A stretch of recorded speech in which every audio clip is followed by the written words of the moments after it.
Hello, welcome back to the channel. I don't really know what I want to talk about you today. Actually, it's raining right now. I was supposed to go outside and just sit on the balcony, but it's raining, so we're just gonna stay here and watch. I really enjoy watching the rain and kind of when it's storm. Not really when it's storming actually, because storm means electrical disturbances, which probably means like all the electrical grids around us is pretty old, which is concerning. But I've been, I also still have my vertigo, kind of. Um, so I still feel like the world are spinning. So it's almost going for like a week and a half now. The vertigo is getting better, but still there. Um, Not sure what's caused it. I thought it was salt. Probably different. Also, my skin is still bad. I have this conception in my head that no one wants me because I'm ugly. And then I thought to myself, no, not really. I think if you're a woman, that will not prevent people from taking advantage of you. Um, because I think I've heard a story on news of when there was this guy who was like broken into a nursing home, like a retired nursing home for people, and assaulted a 90-year-old lady. And I'm not saying like, I wanted to be assaulted. No, that's not what I'm saying. What I'm saying is that there are enough crazy men out there, which is my demographic of unfortunately straight men. Unfortunately, that's my attraction demographic, unfortunately, which is probably why I'm still alone. But what I'm saying is that I think if I put my mind to it, like there will be someone that I can work with to have a partnership if I want to, because men's standard can be very low. And also, it depends on what you are after. I mean, like, most women don't get what they want either. So, 90% of women are probably living under uh, subpar condition with their relationship. Even if it started out nice, it's probably going to be very different storyline, like 20 years down the line. And I think that's okay. Like, people change. So, you have to kind of figure out what you want out of relationship.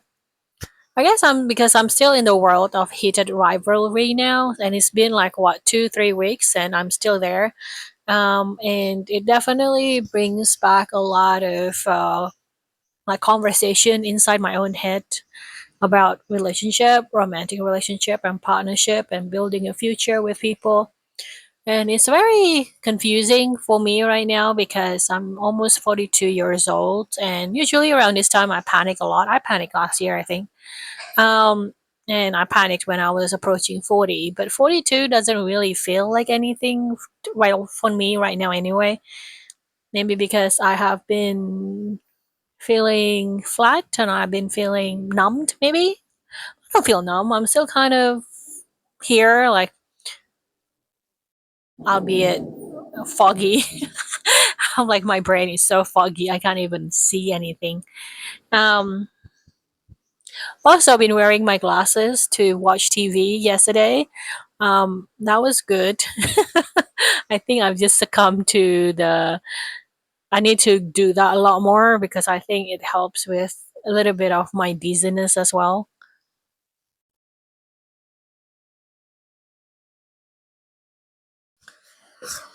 And yeah, I really like the fact that I got this channel to talk to though, because like in my vlog channel, which is quietly disappearing, I'm only posting like once a week for the vlog channel, and I think it's dying.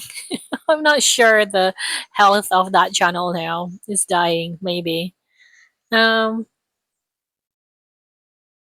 everything seems to die on me right now. Like all my income channels are all not like YouTube channel, but like all the income streams that I have are all dying and drying up. And I should be panicking, and I'm kind of feeling, why am I not panicking? Have I dissociated so much with life that I'm not panicking anymore? Or am I just in that denial stage so deep that I don't even want to acknowledge reality anymore? There's that. And I really don't know where I'm going this year. And today is already the 1st of February. So it's like very typical, when you get into a year, January just going to flew by really quickly. And then suddenly you're in February, and then you kind of have to figure out, oh my God, I need to kind of start the year now. And I guess starting the year would be by Chinese New Year, which is the 17th of February, like about 2 weeks and a half from now. And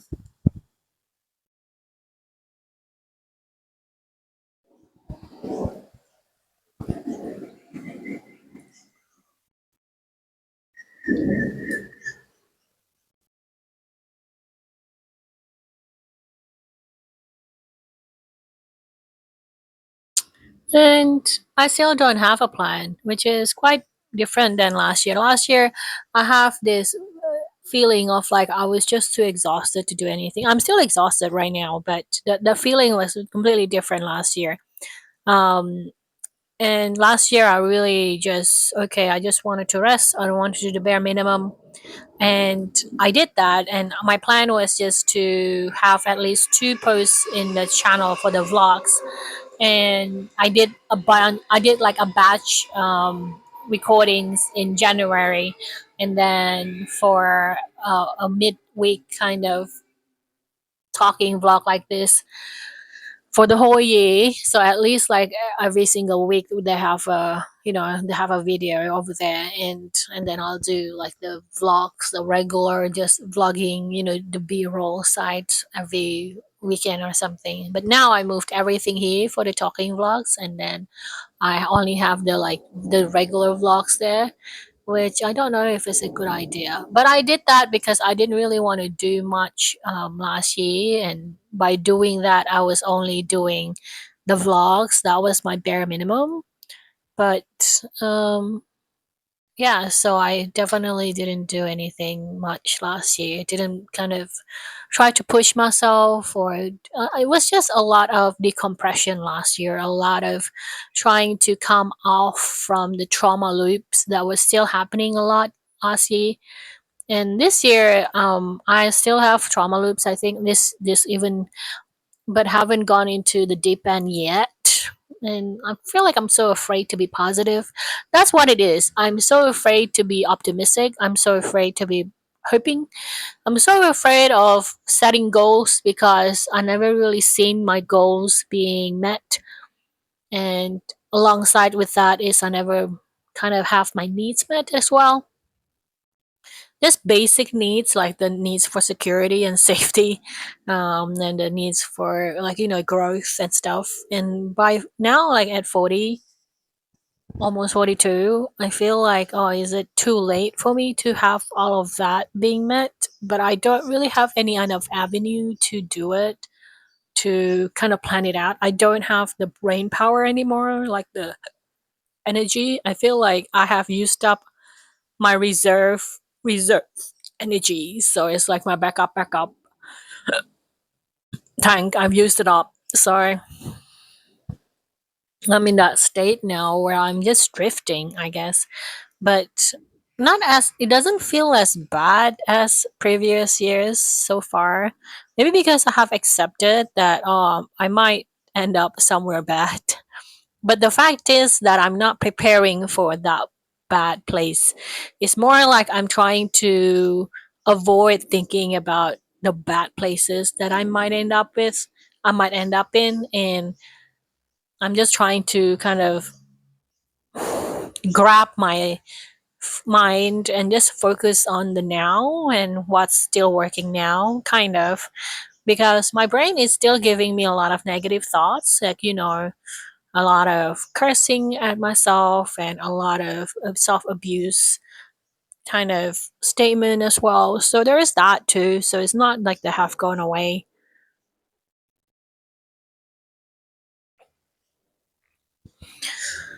I need to go back to the doctor, but I really don't want to. So there's that too. I feel like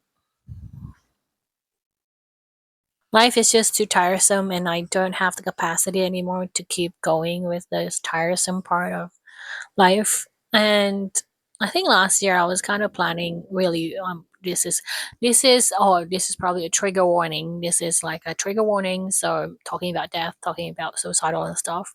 So trigger warning. Um so last year I think I was trying to figure out how to like, oh, maybe in February I just will think about how I'm gonna die or something. I don't know why I picked February because I think back then, February seems like a good month to end everything on.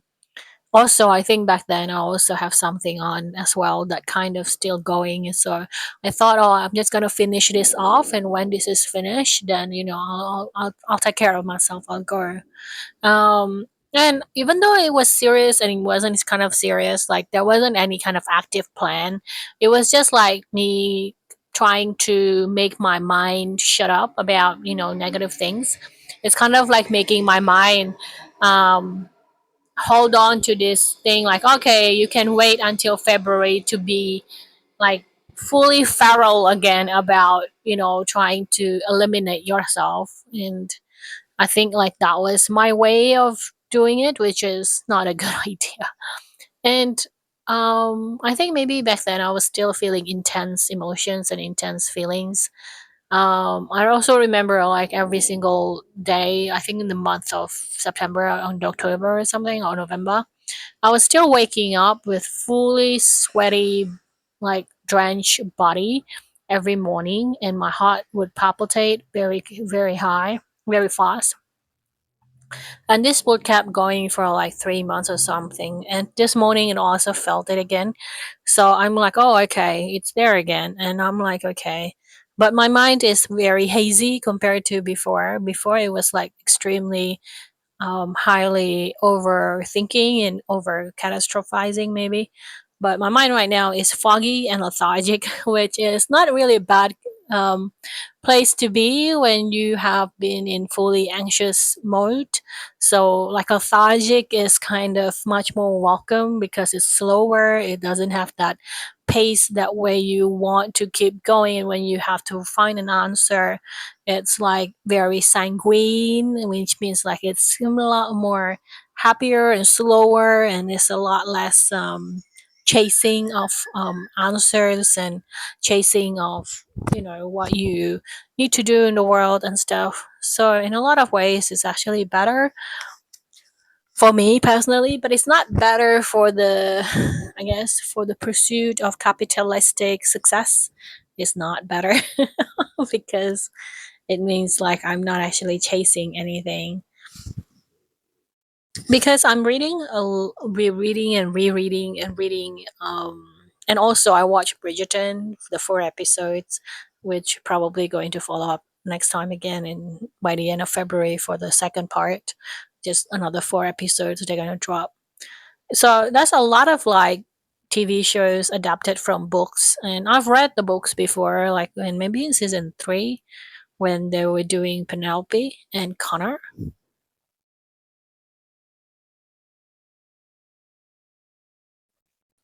They were pretty good. No.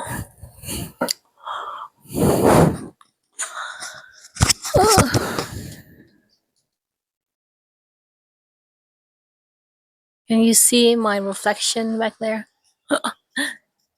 I need to sit properly. Also, I went to. Oh, actually, I think I only uploaded another video about 3, 4 days ago, was didn't I? But I went to the new fish market. It was pretty huge, like a week ago or something, and it felt very different exploring new spaces as an adult. It felt like in the past, like when I was a teenager, maybe young adult, like everywhere new, everywhere, like, it's as if that, oh, it's a new place, it's a trend, and it's like, oh, this is where the place to be seen, this is a cool place sort of thing.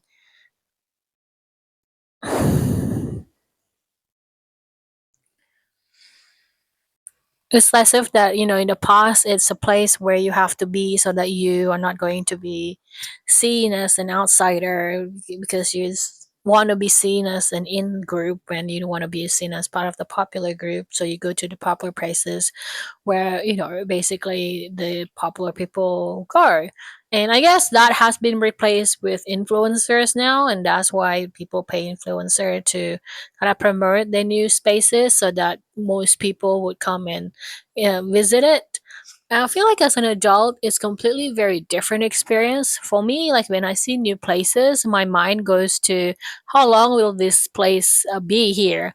Because like every single place that is a place of business comes with overhead costs, and to maintain that particular charm, that particular vibe, costs money. And I feel like as an adult, like as a 40 something adult, you have lived through a few cycles of business in your adult life, so you remember a lot of things.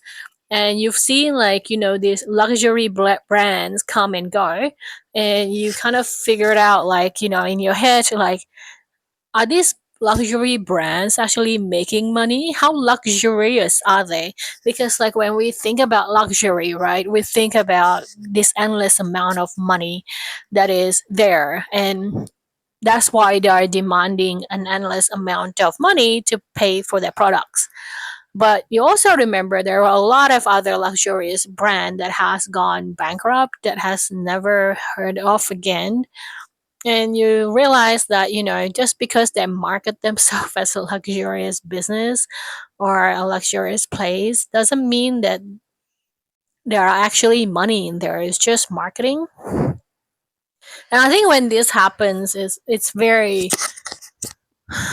it question I feel like I have questioned a lot of my young adult life. When you're young, brand matters more. And I remember, like, one of someone that I knew, I was trying to tell them, hey, you looking for an air fryer, right? Like, and I was at Aldi's, and like it was one of those Wednesday aisle middle aisle promotion thing, and then I saw this air fryer thing was on sale for like $100, and it comes like with a hot plate as well on top of it, so it's like two in one. And the actual tray is glass, so it's healthier because you don't want to buy plastic ones, because it's basically going to leach into your food, because like air fryer is basically an oven. um, so if you put heat and plastic, it will merge into your food and stuff. So, and then she responded, oh no, I just look it up somewhere from my company. Like they were working for like this private wealth equity kind of company.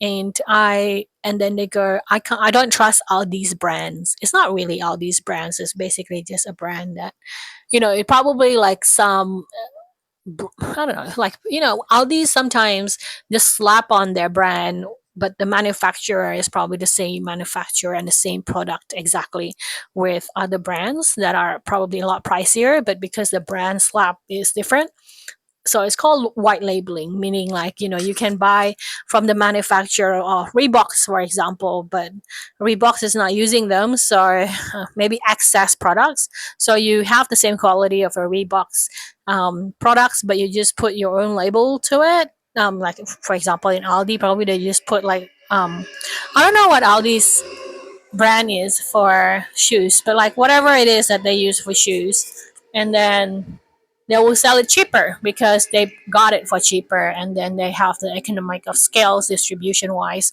so they can still get like profit, but like smaller profit compared to Reeboks probably. But it's still the same products, it's still the same quality, it's still being handled by the same people, it's just a different distribution lane, and it's just a different company labels that is put on the shoes, right? So everything else is exact and identical. And so that's just the way business works. But of course, like when you are a consumer and you're never being part of the manufacturing part of it, like I never actually been part of the manufacturing part, but you never really being exposed to that white labeling kind of world. You don't particularly know, so or maybe you don't want to know, you know. So when they said that to me, like, oh, you know, I can't trust Aldi's brand, and I felt offended, but I didn't say anything. And after that, I just stopped suggesting anything towards them because I guess like they have a different idea where they're going. They want to be part of the elite, and they want to be part of where money is. They want to be seen as a luxurious person, like as a affluent person, which they probably are, maybe. I don't really know them that well. But that kind of makes me feel like in my head, oh yeah, I was like that too. Maybe when I was younger, or when I was in my 20s, because they were still in their 20s. So I'm like, oh, maybe I was like that. Maybe I used to talk to adults like that too. In you know, when I was a teenager. So I kind of like see myself in them, and I understand what's going on. But like as a adult, it's very different because now I know. Like when you buy something. For me personally, this is my own philosophy now. It's not like when you buy, like if you spend $5,000 and then you spend it on a polyester material, that means you're basically giving the maybe $4,950 for charity for them, for the brand, whatever brand it is that you're buying it from, because the cost piece of that product is probably, I don't know, $10, and then they have to spend like more, like the $40 on marketing and overhead and everything else, and the 4,950 is the profit for the brand that is being attached to that particular product that is made out of polyester. Polyester is cheap because it's plastic. I'm not saying it's not good quality. I'm just saying that it's a cheaper production value. Um, and it's different. Like the luxurious market, like the meaning of luxury has become very muddled, because like the reason why we used to pay really high amount of money to get luxury goods is because it's really hard to find the material. Like, you know, some of the materials are, for example, lamb skin. You know, it's really hard to get good lamb skin, for example, calf skin, and it has to be tanned, it has to be processed. Of course, like now, like even the processing, I think I saw a documentary once, the processing is probably done in Italy, but actually being done by like the process is very dangerous. It's not done by like high skilled Italians, but by African migrants, and they pay them cheap, like dirt cheap um, rate. So it's like it's dangerous work, and they're being paid nothing basically. So it's still exploitations going on and stuff. But there are also going to be like craftsmanship being put into each product, so it's limited because you can't have craftsmanship in the thousands, right? It's probably going to be maximum hundreds. So the production is going to be slower, the amount is going to be smaller. So that's why it's luxurious, because the material is hard to get. The material needs expertise to be processed, and then they need to have craftsmen people to actually craft the actual products. So there's a lot of deliberation, a lot of thoughts, a lot of investment in skills in procuring the materials, for example. So there's a lot of skills involved. So that's why they're expensive, because it's things needed time, and things are rare. But that, I don't think that has been inputted into the younger generation yet. Like they don't know. I guess maybe because millennial and Gen X is the last generation that have established this. Like, you know, boomers are probably understand this a lot more because they grew up in a very different time. Um, but yeah, and so I am like, this is probably just me projecting because I am very poor. But I prefer to buy something from Kmart that is 100% cotton, for example. And sometimes Kmart has 100% organic cotton, and that costs they're expensive now. They're like $10 now, but it used to be like $5. And if you buy 100% organic cotton with a brand name on, it's probably $100. No, it's probably about $300, and it's same materials, just different labeling. So I think it depends what you're after when you do that. And as an adult, I feel like I'm much more concerned now with the materials. Like, there are some materials that will be expensive because you can't get labels to produce it in the mass consumer market, like cashmere. I think the only labels that I know that are still doing affordable cashmere is Uniqlo, but even then it increased from like $100, which was 14 years ago. $100. I feel like this is just like this talk has become, I don't know, something different than what I wanted to. I don't have any topic to talk about. But anyway, Uniqlo in 2012 is about $100 for cashmere jumper. Now it's around $150, which is not bad, but that's still a 50% price increase from 14 years ago, which is like, probably if you're keeping up with the inflation, good for you. But for me, it's just like, oh, it's so expensive now. But cashmere is one of those that doesn't really decrease much in their price because it is a very luxurious garment. Mainly because it's really rare to get the fiber, and I think they only shed one, so they can only harvest um, the the fur. Is it the fur, the wool from the sheep's? Because it's a very specific wools, and it has a very luxurious quality because it's light and it's warm. So it's warmer than wool and it's lighter than wool. So that's like a triple threat, right?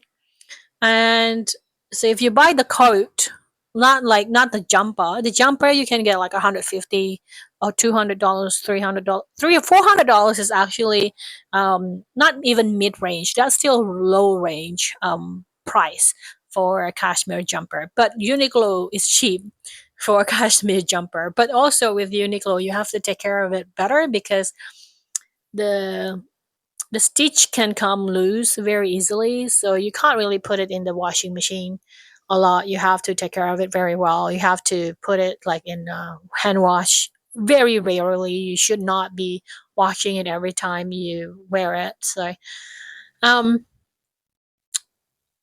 it's very high maintenance in some sort of way, but in another way it's very low maintenance because you should not be washing it, so you should be just storing it properly. I think that's probably it. But so like for a coat, like a full-on coat, like a double-breasted coat, the minimum, like maybe if you get like a short and small coat, is $6,000, and that's market price. That hasn't changed much ever since, like, I don't know, 20 years ago. So that's still market price. And for cashmere coat, that is the price. And this is like the stiff one, right? Like the one that you feel like this is a proper coat. This is a winter coat. And $6,000 is not a luxurious price tag for a cashmere coat. It's more like this is the market, like, this is a regular price that you pay. For example, if you buy a t-shirt with some sort of logo on it, maybe like $20, $30, like that, that's probably the regular price for a t-shirt. um, but like for me, it's probably a bit more expensive because I go to Kmart and I go to Target to buy Big W to buy my shirt, so I want it to be like $10 or $15. But like the regular retail price is probably around $30 to $50 for t-shirts that has like some kind of trendy um, graphic on it. So a similar mindset when it comes to like proper and normal market rate for cashmere is around $6,000, and that's good. And that's probably without a proper brand attached to it as well. So it's just like something you have to dig through the internet. with a brand, it can go up probably 20 grand. Like, I would not be surprised if Ralph Lauren, for example. Ralph Lauren is actually, it's a luxury brand, but it's actually not a luxury brand. It's like a, I don't know, I feel like it's like there is the mindset is a luxury brand, but in actuality it's like probably lower to mid tier. um well, I can see like how Ralph Lauren could sell it for 20 grand, for example, for a cashmere, like 100% cashmere coat. So I'm not talking about cashmere sweater or cashmere cardigans. I'm not talking about that. I'm talking about coat. um so yeah, and also recently I saw like Uniqlo is selling polyester trench coat for $200, and I was like so gobsmacked because I think I was expecting something better from Uniqlo. And I think maybe they're doing like sustainability thing, maybe they're trying to move away from animal products because of the cruelty aspect of obtaining, the natural materials, for example. Um, because, if you want to be ethical, then it will be more expensive, right? Because there will be a lot more labor costs, there will be a lot more maintenance costs, etc., etc. But I was like looking at Uniqlo in the recent catalog, especially with the impending winter collection coming out. I was like so shocked because they are semi promoting um puffer jackets again, because Uniqlo is known for their puffer jackets, and the puffer jackets that they are selling for like $100, no, $200 or $150, which is the regular price these days, in the past 2 3 years anyway, is polyester filling. I'm like, what? Why is it polyester filling? Like, there's nothing wrong with polyester fillings, but if I want to get polyester puffer jacket, I'll go to Kmart. Like, polyester jacket Kmart is like $40. It's $39, and they're really thick as well, and they're still pretty light. So, and they have varieties of them. So I was like thinking, why? I mean, like, I have nothing against polyester. It's really warm, but it can be a bit hot. Like, it doesn't breathe on you. Because usually, one of the things that I really love about Uniqlo is the fact that they sell luxurious not materials, or like very good quality materials, basic materials, but with affordable pricings. And that's why I like going there, because you can get like 100% cotton, you can get like, um 100% cashmere, you can get like a down jacket, which is basically which much more expensive. If you go to Kathmandu, for example, one of those places that people go to hike, buy their materials from, and the equipments, you know um, a down jacket is around $200, no, around $300 to $600. That's pretty much the price. North Face is around $500, and if you see the materials are pretty much almost identical with Uniqlo, but Uniqlo is selling them at even $150 or $200. Is a very like a different margin, but the materials are pretty much the same, and the feelings are the same, like the down or feather down or duck down. Duck down is no duck down is quite expensive, but they do duck down, and you can Google this if you're interested. But what I'm saying is they're using different material, the same materials at different pricing, because they have like different differentiation in the market when it comes to their marketing. Um, so I was like, why are they switching to polyester filling? Like, that beats like the whole game. That beats like the whole game in the market, because I know it probably like costs a lot more. Maybe they're not making any profit. Maybe that's why. But I was like so sad, because I always felt like I can always count on Uniqlo to get like affordable, good, thick down jacket from them. And now I'm thinking, oh no, that means like I have to go to North Face to pay like $900 for the same thing that I would have gotten from Uniqlo for $150. Even in Uniqlo, $150 is already expensive because if you buy them by the end of like season sales, you can get them for like $80. So it's like my brain is just, oh, and usually they would have a polyester feeling or like a polyester trench coat, but it would be just be one or like one here, and the rest are still going to be, for example, in the trench coat division, there will always going to be cotton, because trench coat is actually made of cotton, if you don't know, like the traditional cotton.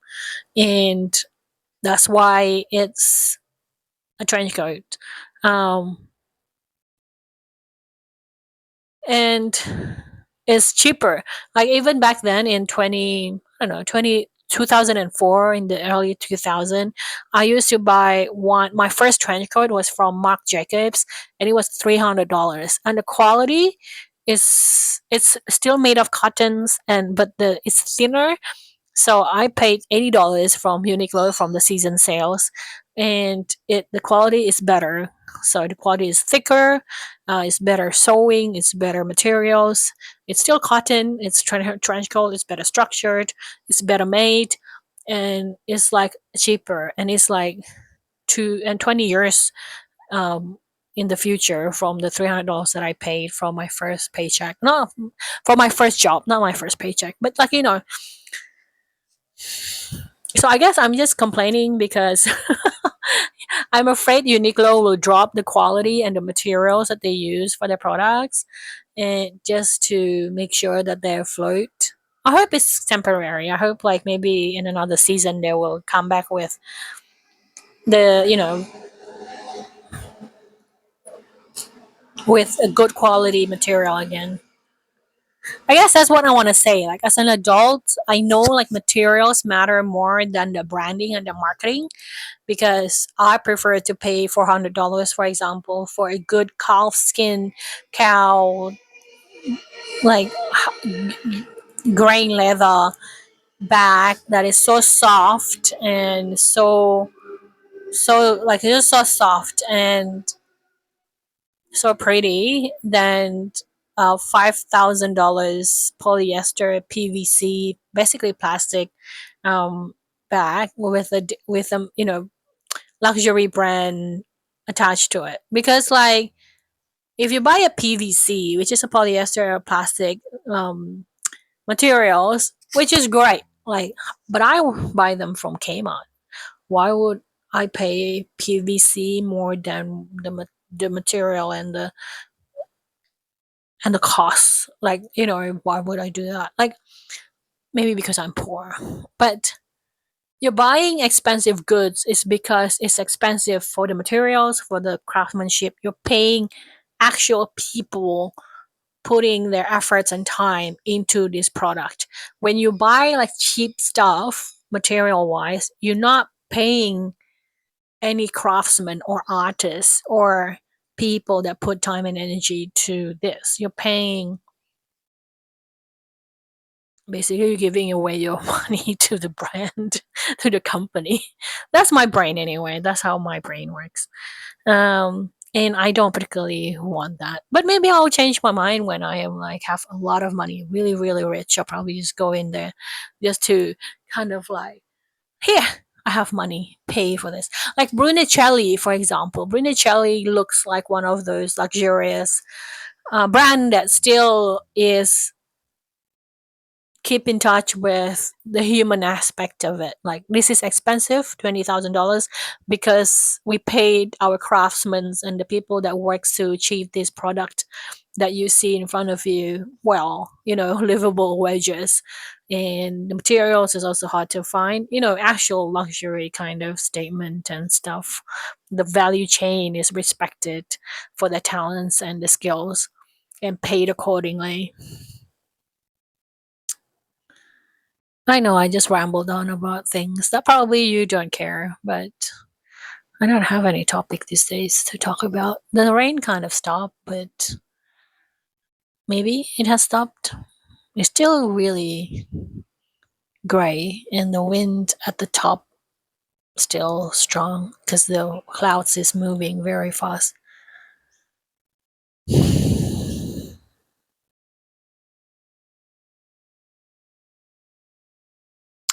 I feel like these days I'm expecting bad things to happen to me, so I'm denying myself from reality a lot, which sounds sad, but I guess that's how it is.